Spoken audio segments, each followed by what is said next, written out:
মাজারে মহিষ দেওয়া, টাকা দেওয়া জায়েজ আছে কিনা? মাজারে কোনো কিছু দেওয়া জায়েজ নেই। মাজারে কেন দিবেন?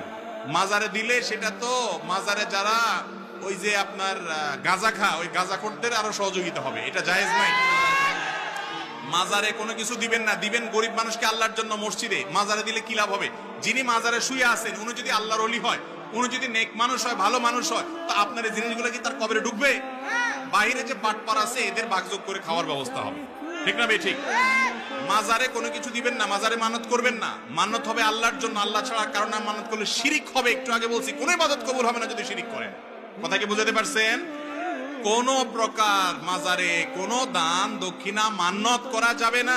মাজারের ভাই, মাজারে যাবেন কবর জিয়ারত করে দেবেন, সেখানে কিসের দান? ওখানে আপনি দিবেন, বাটপাররা সব ভাগযোগ করে খাবে। দিবেন গরিব মানুষকে, মসজিদে, মাদ্রাসা, ইসলাম, মাজার নির্দেশ।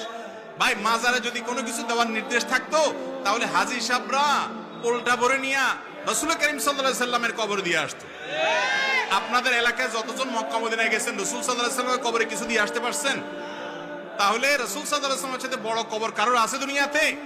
তাহলে ওয়াদা করেন সবাই কোন মাজারে কোনো কিছু দিবেন না, ঠিক আছে তো ইনশাআল্লাহ? সবাই হাত তুলে ওয়াদা করেন। আল্লাহ আমাদের শিরিক মুক্ত সমাজ গড়ার তৌফিক দান করুন।